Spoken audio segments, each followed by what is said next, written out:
Boa tarde.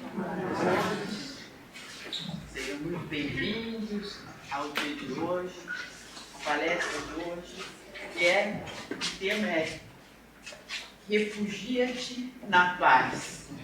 E falar de paz nos tempos de agora, uma paz que é tão difícil de ser alcançada a nível pessoal, mas a nível mundial também está muito difícil de ser alcançada.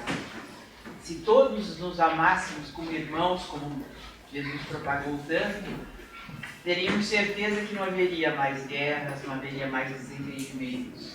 Se nós olhássemos os nossos irmãos com esse amor, com essa paz e conseguíssemos analisar o porquê das ações dos nossos semelhantes, perdoá-los, aceitá-los, então seria um mundo de paz. Mas chegamos lá, como já propagado, que uma hora vamos ter esse mundo ideal, vamos participar desse mundo ideal. Não sei se nessa encarnação, mas com certeza é um caminho de crescimento. E esse assunto de hoje, que é do Fonte Viva, ele é baseado em Marcos 6,31, que dizia: havia muitos que iam e vinham e não tinham tempo para comer. Então nós pensamos assim, não tinham tempo para comer. Às vezes a gente não tem mesmo tempo para comer, correndo, fazendo, sair daqui, vai para ali. Mas será que é isso realmente o que quer ser dito? Então vamos no contexto de Mateus. Mateus, nesse ponto 6, ele analisa, já tinha acontecido o Sermão da Montanha, então ele analisa muito do que foi dito no Sermão da Montanha. E eu, lendo o sermão pela 100ª vez, eu vi que não é o importante da gente tornar a ler as coisas, porque sempre aparece uma ótica nova. E se nós pensarmos que se nós analisarmos as palavras do Evangelho, como ela durante os tempos foi se adaptando aos acontecimentos da época, e como hoje é tão atual nos dias de hoje. Então, Mateus, ele fala de várias coisas que foram ditas no Sermão da Montanha. Então ele fala da esmola, que se você a mão direita dá, a esquerda não tem que saber o que a direita dá, que com certeza todo mundo já ouviu isso. Que é um pensamento muito importante, porque faz parte também dessa procura pela paz. Porque quando nós nos jactamos do que fazemos, nós estamos de alguma maneira diminuindo o que foi feito. Por quê? Porque às vezes se a gente está ajudando uma pessoa e a gente está contando, não, porque eu ajudo meu irmão, a gente está como que humilhando aquela pessoa. Então, vamos pensar muito que o dar é dar.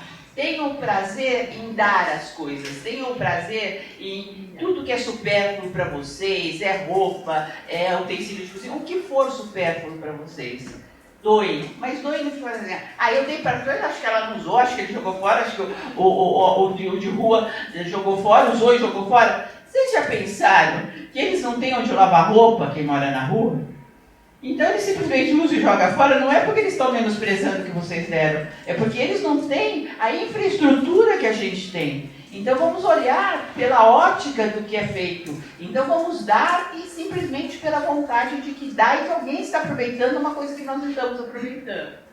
Então isso é uma coisa. Depois ele fala também que quando a gente rezar também publicamente, então fazer grandes discursos e chegar, até não precisa ser grande discurso para a plateia não, tem gente que aluga os amigos e faz grandes discursos para o amigo, e o amigo já está cansado lá, ou um parente, ou um filho, ou uma mãe, já está cansado de ouvir tanto aquilo, e a gente está se vangloriando, não porque eu descobri isso e descobri. E a gente tem muito essa, acho que é humano, quando você encontra alguma coisa que te faz bem, você faz questão de passar para os outros. Então, vamos supor, você vem no CRE, se sentiu muito bem no CRE. Então, você quer contar para as famílias, para os amigos, você quer... Mas tenham, como tudo na vida, tem um equilíbrio nisso. Porque tudo só tem, qualquer ato de qualquer pessoa, só consegue efeito se a pessoa se conscientizar disso. Então, às vezes, a gente se vangloriar e falar muito, não vai trazer a pessoa. Mas às vezes pelos gestos da gente, pelas atitudes, para como nós nos modificamos por ter encontrado um caminho espiritual, isso vai trazer as pessoas. Por quê? Porque elas vão olhar e vão falar assim, puxa, Por que ela está tão bem? Ah, puxa, ela me falou que realmente está indo num lugar, que se sente bem lá, que tem uma paz naquele momento. Porque se vocês pudessem ver quando essa abertura, quando toca a música, como reina uma energia positiva, reina um bem-estar nessa sala. Então, vocês de alguma maneira, ao virem aqui, vocês estão procurando essa paz que foi dita há quantos anos atrás para a gente se refugiar nela. Então, esse ato de vocês chegarem aqui já foi um caminho. Então, com o exemplo de vocês vão realmente saber.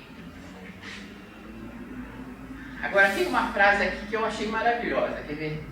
Mas buscai primeiro o reino de Deus e a sua justiça, e todas essas coisas vos serão acrescentadas. Então, às vezes a gente fala, ai, puxa vida, eu tô desesperada, estou sem emprego, estou sem isso, estou sem aquilo, sem. Calma, vamos pensar no com. Então, o que vocês têm? O que vocês têm dentro de vocês que pode tornar vocês uma pessoa forte, uma pessoa que os outros olhem e entendam a força e o valor que vocês têm. E isso é quando ele diz que o resto vai ser acrescentado. Então, outra coisa interessante que diz é que ele fala isso do passarinho, né? Que o passarinho, ele não está preocupado com o que ele vai comer amanhã, o que ele vai comer daqui a pouco. Porque todo dia ele procura o seu alimento.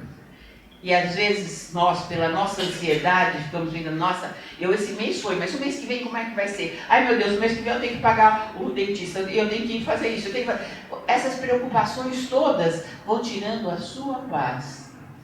E a gente tem que ver que você se preocupar com antecedência é um caminho em que vocês realmente podem estar desperdiçando essa ansiedade, essa preocupação. Porque vocês pode acontecer e pode não acontecer. Então, é isso. Agora, o 31, que seria o 631, que seria realmente, são 34 questões que Marcos põe, é o seguinte: não andeis, pois, inquietos, porque não comeremos ou beberemos, ou com que nos vestiremos, não nos preocupemos com isso. Quantas vezes a gente tem uma frase que fala, Deus provê. E às vezes tem gente que se irrita quando a gente fala isso. Isso não quer dizer que a gente vai ficar sentado esperando que Deus provê. Isso quer dizer que ninguém pode ser cobrado a mais do que o esforço que ele deu, o esforço máximo que ele deu. Então ninguém é pedido mais do que ele consegue fazer com a sua melhor das intenções. Então, o Deus provê quer dizer, eu dentro das minhas forças, eu já tentei fazer tudo. Dentro das minhas forças, eu já dei o meu máximo. E Deus proverá. Então, isso não é uma fé cega. Isso é uma fé que quando você não duvide do seu valor, não duvide do seu esforço, você se esforçou, você fez o máximo. Então, agora tenha fé. Acredite que o resultado virá. Então, quando ele fala nessa fé, e dá todos esses são 34 que ele fala de assim, atitudes que a gente deve ter para encontrar a paz. Então, como eu disse, tudo quando é impressionante como você olhando o Evangelho, e lendo o Evangelho, e lendo várias vezes, você vê tanta coisa que se encaixe no dia de hoje. Então aqui tem 8 não é versículo não, são 8 conselhos, vamos pensar assim, 8 conselhos para você se acalmar. Aceite a vida como ela é. Isso é uma coisa que muita gente tem a capacidade de olhar o que não tem, nunca olha o que tem. Nunca olha os passos que deu para frente, só olha aquele que ela deu para trás, aquele que não deu certo, aquela expectativa que ela tinha. Porque a frustração, às vezes, é fruto de muita expectativa. Você põe muita expectativa numa coisa e às vezes ela acontece, mas não é da maneira que você esperava. Então você se frustra. Então, se você passar a aceitar a vida como ela é, você já está dando um passo para conquistar esta paz. Viva o presente, que é aquilo que ele aqui fala no Evangelho, que o passarinho não fica pensando no que ele vai comer amanhã, no que ele vai comer daqui a um mês, no que ele vai guardar. Ele pensa que cada dia a natureza provê para ele o alimento. Então, se você vive no passado, você está vivendo numa coisa que já aconteceu. E o futuro? Quem sabe se o futuro virá ou não virá? Ninguém tem essa certeza. Então, o que nós temos na nossa mão é o presente. Então, vamos viver bem esse presente. Vamos fazer desse presente um passado maravilhoso. Porque é vivendo o presente que a gente vai ter boas lembranças do passado. Relaxe. Aí nós chegamos num ponto que tem tanta gente que é tão difícil de relaxar. Então, mais vento, mais célula, mais vento, mais célula, mais vento, eu tenho que fazer isso, tenho que fazer aquilo. Então, pelo amor de Deus, fazem que nem os grandes executivos. Fazem um mailing list de tudo que vocês têm que fazer no dia seguinte e procurem recolocar o que vocês têm para fazer para não se atribular tanto. Não adianta você ter metas impossíveis. Eu amanhã tenho que fazer isso. Gente, nós estamos em São Paulo. Só o trânsito, já metade das coisas que a gente às vezes tem que fazer, não dá para fazer. Então vamos realmente, o relaxar também é isso. Às vezes a gente pensa que relaxar é só meditação, é só ir para um lugar, ir para o alto do morro. Não, relaxar pode ser 1 minuto que você vê que você está perdendo realmente, você está sentindo aquela ansiedade. Você vai no toalete. Respira fundo, se pede a ajuda do seu mentor e volta. É 1 segundo, é rezar uma Ave Maria. Cada um vai encontrar a maneira como você vai se sentir bem relaxado. Vocês já ouviram falar o ócio produtivo? Também é uma coisa de executivos. O ócio produtivo, antigamente era assim, ninguém pode ficar ocioso. Então, tinha até era uma piada constante nas empresas, que falava que quando o chefe entrava, todo mundo começava a bater na máquina. Na época tinha máquina para bater, hoje é computador. Mas ficava todo mundo assim para o chefe ver que todo mundo estava trabalhando, porque ninguém podia estar ocioso. E hoje a gente vê que esse limite, o cérebro da gente tem um limite. Ninguém consegue ficar nesse ritmo massacrante 24 horas por dia, que seja 24, que seja 12, que seja 8. É muito importante ter a noção da sua capacidade de limite. Quando você sente esse limite, é aí que a gente fala relaxa. Pode ser isso, pode ser dar um passeio no shopping, pode ser ir no cinema, pode ser ver um filme. Às vezes a gente fala assim, mas as crianças até me gostam, mas a mamãe, a senhora vê umas coisas tão bobas, umas coisinhas de amor de criança, de adolescente. Eu falo assim, mas é uma coisa que eu preciso pensar. Eu estou vendo aquilo e tá me relaxando. Então, o relaxamento não é só tem um assim, não, que relaxar é meditar, vamos fazer o yoga. Não, você pode relaxar andando num parque. Você pode relaxar lendo um livro. Então, o importante é você se dar o direito de relaxar. O importante é você entender que esse relaxamento é importante, que ele é importante até para você produzir mais. Então, quando a gente fala no ócio produtivo, é isso. Que às vezes é necessário dar uma parada, é necessário se acalmar para poder produzir mais. Então, isso não é contraproducente. Isso não quer dizer, hoje, quando o chefe chega, não quer dizer que se ele olha alguém que está lá parado pensando, pensa, esse aí não está trabalhando, tá?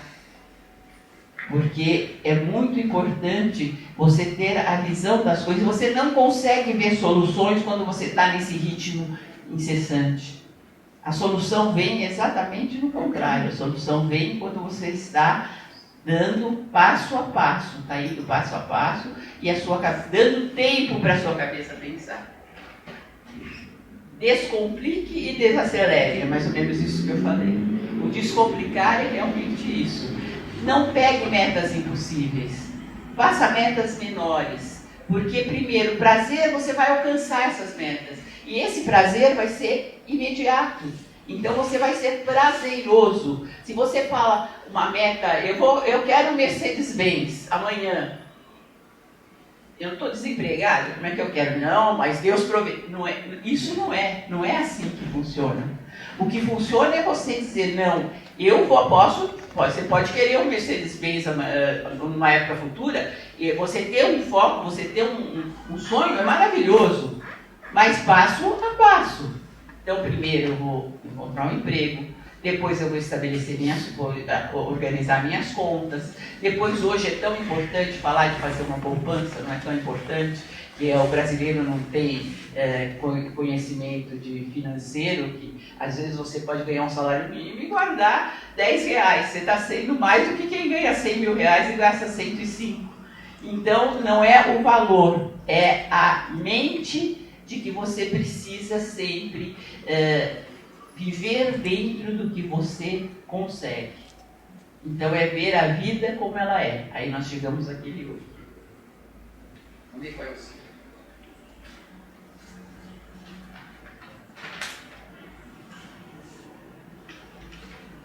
Não deixe os problemas maiores do que eles realmente são. Essa é muito boa, né? Tem gente que é catastrófica. Tem gente que acontece uma coisa e fala assim, não, aí de repente tocou o telefone, ai meu Deus, quem matou, o que aconteceu, quem morreu, o que foi?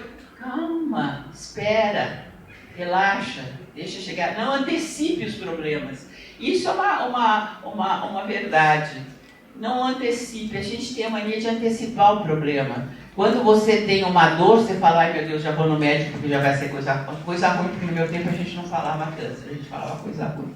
Então, até nisso nós nos libertamos. Até nisso hoje nós temos a consciência e conseguimos falar, nós conseguimos nos expressar. Olha quanto que nós andamos, quando num tempo antigo nem as palavras eram ditas, os segredos das famílias, os filhos que não respondiam aos pais, mas também guardavam tudo para si. Então hoje a vida é uma vida mais real. Hoje essa realidade também faz parte dessa procura de paz. Pratique a paciência. Aí o pessoal vai dizer, pelo amor de Deus, depois de tudo isso, praticar a paciência. Eu estou olhando lá a guerra na Ucrânia, eu estou olhando até os Estados Unidos, que era uma potência, está com problema financeiro, eu também vou chegar. Se os Estados Unidos calma, os Estados Unidos é Estados Unidos, você é você. Quantos brasileiros não têm esse tipo de problema? Por que você vai se encaixar nos que têm problema? Se encaixa sempre nos que têm solução, porque tudo tem solução. Então, em vez de vocês fixarem no problema, fixem nas soluções, porque tudo tem solução, até o que não tem solução está solucionado. Então, essa paciência é uma coisa. Nem tudo acontece como a gente quer, porque às vezes as coisas acontecem de uma outra maneira. Por vezes demora um pouco mais do que prevíamos. Não adianta sofrer porque o resultado da prova ainda não saiu, porque o seu chefe ainda não assinou o documento, ou porque ela ainda está no forno. Depois as coisas ficam prontas e você não tem mais razão para estar chateado. Só perdeu tempo sofrendo por antecipação e criando dificuldades que, se pensar bem, nem sequer estavam lá para começo de conversa. E quantas vezes a gente se vê nessa situação? Aí a gente fala, ai, que bom, não deu certo, né? Mas aquele tempo que você perdeu lá se torturando, fazendo, às vezes não realizando nada. Porque nesse estado de desespero, vocês não realizam nada. A paz é importante exatamente para isso. Porque você em paz, você realiza. Você tem condição de realizar, você tem condição de pensar. Quando você está nessa aflição, nessa tribulação, nesse tipo de coisa, você não pensa e não resolve nada. Dê um real valor ao seu dinheiro. Então, às vezes fala assim, mas você é espírita, não precisa de dinheiro. Isso não é verdade. Todos nós, se ninguém precisasse de dinheiro, não existia dinheiro. Se existe é porque todos nós temos direito a ter o necessário para a nossa existência, subsistência. Então isso é uma coisa hoje muito discutida, até pelas diferenças sociais, mas isso a gente sabe que é uma coisa macro. Vamos pensar numa coisa menor, vamos pensar em nós. Às vezes a gente não consegue, uma mulher não consegue ir numa grande modista, num grande costureiro e fazer um vestido, mas ela consegue ficar muito bem, muito bonita com o vestido que ela encontra numa loja de departamento. Será que ela vai ser infeliz porque ela não está? Ela está. Ela está porque ela, dentro dela, está se sentindo bem. Não importa se a roupa que você veste vale 1 milhão ou vale 100 reais. O que importa é como você se sente dentro dela. Então, você está vendo que está tudo caminhando para quê? Está tudo caminhando para essa última questão, que é seja grato. Porque você sendo grato, o que acontece? Você está bem a todo momento. Sendo grato, você está bem com o que você tem. Sendo grato, você observa as coisas que os outros têm, mas não com inveja. Você espera e fala assim, eu também vou me esforçar e vou chegar até isso. Tudo bem. Então você tem condição de uma maneira calma, de uma maneira racional, você saber que você pode, saber que se você não tem hoje, pode ter amanhã, saber que tudo tem solução, saber que essa preocupação excessiva não leva a nada, saber que você tem direito a relaxar. Porque às vezes tem pessoas que falam, não tenho direito, como é que eu vou relaxar se eu não tenho como pagar as contas de daqui a 2 meses, eu não sei se você está empregado ou desempregado. Calma, calma, calma. Não quer dizer que você não tenha um plano B, não quer dizer que você não tenha que fazer um curso, de procurar se aperfeiçoar, porque se hoje ou amanhã você sair desse emprego, você tem condições melhores de encontrar outro. Então toda vez que a gente fala para vocês, relaxem, fiquem em paz, não quer dizer abandonem-os de lutar, abandonem, não. Pelo contrário, tenham a paz necessária para ter forças para lutar, tenham a paz necessária para se levantar, tenham a paz necessária para quando tiverem um grande problema na vida, vocês enfrentarem na medida aquele problema. Não crescerem no problema, nem viverem só aquele problema. Em vez de problema, pense que solução dá naquele problema. Sempre existe uma solução. Nunca é dado um problema que não tenha uma solução. Então, fixem nisso. Fixem, não, eu vou lutar, eu vou primeiro me acalmar, primeiro eu vou ter essa minha paz interior, porque quando eu fui procurar paz, tem várias definições de paz. Tem a paz mundial, tem a paz a paz no sistema político, tem a paz, mas a paz interior é a paz mais importante, porque a pessoa que tem essa paz interior, ela está plena e ela está com forças para decidir qualquer coisa que aconteça, porque ela sempre vai se reabastecer nessa sua paz interior, vai se reabastecer nessa força divina que ela tem. Então ele diz assim: refugia-te no templo à parte, dentro da tua alma, porque somente aí encontrarás as verdadeiras noções da paz e da justiça, do amor e da felicidade reais, a que Deus e o Senhor te destinou. Então, melhores palavras que essa de Emmanuel, aqui termina, isso não existe. Então, vamos terminar pensando nisso. Como palavras ditas há tantos anos atrás são tão atuais, são tão realistas, e vamos seguir, porque engraçado, sabe o que eu achei muito de paz, que é interessante? Quantas músicas bonitas se escreveu em paz? Tem uma do Roupa Nova Paz, invadiu o meu coração, ficou na minha cabeça o dia inteiro, e depois eu não conhecia, mas eu vi a tradução e achei uma frase maravilhosa: não me importo se vai haver amanhã, pois me deram uma vida e não uma eternidade. Bob Marley. Então, a grande verdade é que nós temos essa vida para ser vivida. Vamos vivê-la da maneira mais plena possível. Vamos vivê-la na paz do Senhor. Que assim seja.